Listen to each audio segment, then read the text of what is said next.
the most public leader in the Protestant movement against Darwin. Mencken said that Bryan was motivated by nothing more than hatred of city men who had laughed at him so long. And Bryan knew all the while that they were laughing at him, if not his Baroque theology, then the clothes he wore. And Mencken then wrote about the growing threat of fundamentalism using these terms. Quote, "Heave an egg out a Pullman window and you will hit a fundamentalist almost anywhere in the United States today. Fundamentalists are thick in the mean streets behind the gasworks. They are everywhere where learning is too heavy a burden for mortal minds to carry. Even the vague, pathetic learning on tap in the little red schoolhouses. They march with the Klan, with the Christian Endeavor Society, and with the Junior Order of United American Mechanics, with all the Rococo bands that poor and unhappy folk organize to bring some new light of purpose into their lives." From his reports on the Scopes trial spread the stereotype of the fundamentalist that persists to this day. Mencken had taken up this new term and created an image that captured a tension between modern cosmopolitan America that was opening up to the world and the small town rural yahoos whose ignorance turned them vicious and violent. It was a term that was simply full of venom and was not meant to try to create understanding or to develop a dialogue. It was meant to divide. And of course, it continues today in some respects with red-blue divisions that people talk about, even though that's much more complex. So, evolution had become an issue again because it was a way of responding to, that some Christians had, of responding to World War I and the horrors of it. And they viewed World War I as a result of the spread of Darwinian thinking. Now, they had some backing for this because the Germans, during the war, often used Darwinian language to justify what they were doing. So, the anti-evolutionists, and I'm using that term instead of creationists because there is a difference, began to feel that prohibition was not enough, that banning the teaching of evolution and Darwin was the next step in the moral purification of the country. And the Scopes trial became not only a conflict, however, it became not only a conflict between secularists in the United States and religious people from rural America, it became a conflict within the Protestant movement, within the movement that had actually come up with the term fundamentalist.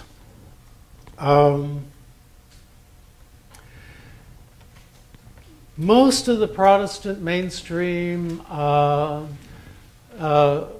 denominations, in fact, I should say, most of them except the Southern Baptists, recoiled from the anti-evolution campaign. They did this for a couple of reasons. The first was the fundamentalists or conservative Protestants were not anti-science in any respect. They were willing to read the story of creation as an allegory. And thus, it wasn't important whether the creation account narrated in Genesis took place in 6 days or 6,000 years or 6 billion years. The question was the moral convictions that were taught in the book of Genesis. And those moral convictions should be what guided people of the modern life, not whatever scientific descriptions that might be there. But then there was a second reason, which was that conservative Protestants did not think that everything should be up for democratic vote. If majority rule could determine whether evolution was an acceptable or an accurate scientific theory, then majority rule could determine which theological points were correct. From the point of view of the leader of the Presbyterian Church, this was a gross heresy, that majority democracy was about the organization of everyday life. It was not about how one determined what was fundamental truth. That you could not put, if you put up Darwin to a vote, you were also putting up Jesus' incarnation, or the meaning of a sacrifice, or the virgin birth to majority vote. And they weren't going to do that. So one of the results of the Scopes trial was a exodus of the mainstream Protestant churches from the fundamentalist movement, leaving it in the hands largely of Southern evangelical and holiness movement groups, and who at that time were very small. So by 1930, fundamentalism had basically disappeared from public life. It persisted in the margins of America's cities, towns, and farmlands. It persisted in what Mencken had called flyby territory. That is, you're in a train going from New York to Los Angeles, and you have to fly by these places, the equivalent of today's contemporary flyover territory. Religious movements became a set of subcultures that reemerged in public life after 1970 with a reinvigorated program, once again asserting the need for public life in the United States to return to the fundamentals of Protestant Christianity.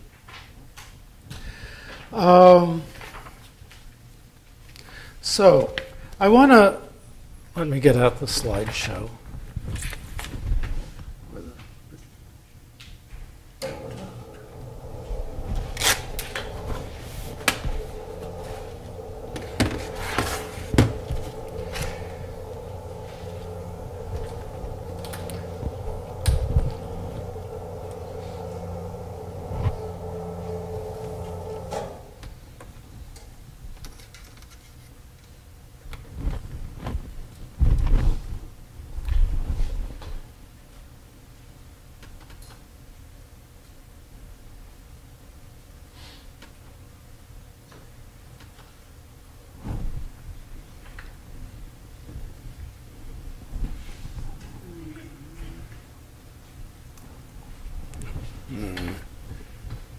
Okay.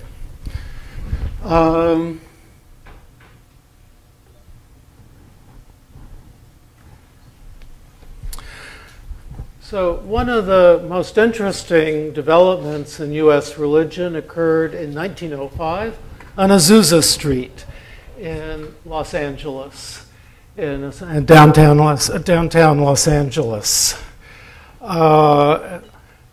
A group of itinerant ministers who had come from Kansas and Oklahoma, Arkansas, Alabama, and Texas began preaching at this building that was on Azusa Street. Some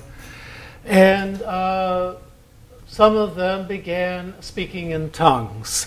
That is, the Holy Ghost descended on them and they began speaking languages that the people did not know. This began to attract attention, And thousands of people began to come to the Apostolic Church to observe, and then many were moved to participate. This was a movement, a religious movement that was standing outside of the existing churches. Its proponents viewed themselves as reliving the original conditions of Christianity when Jesus was in Galilee. And that they would escape the perils of organization and what 1900 years of problems caused by Christianity having become trapped in institutional form.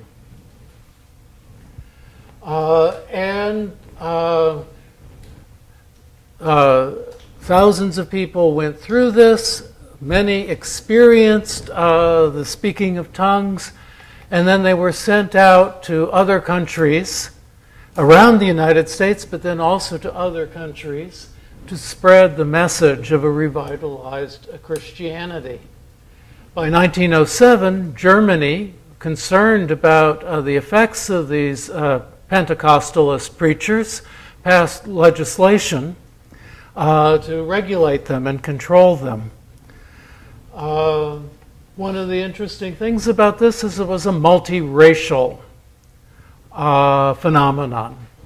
Not only were the congregants multiracial, but so were the preachers and the leading group of ministers who were organizing it. It was one of the few places in the United States, the Pentecostalist movement was one of the few places in the United States at this time that ignored the hardening racial barriers and were uniting people rather than dividing them. They adopted the practice which had been developed in the 19th century in the South, the full-body adult baptism. And these are the two leaders, Frank Bartleman, I guess, and William Seymour. Seymour came from Kansas and Bartleman came from Alabama. It's an unusual pairing at that time. But it was part of this unusual movement. It was also one that brought women into the leadership in an unusual way.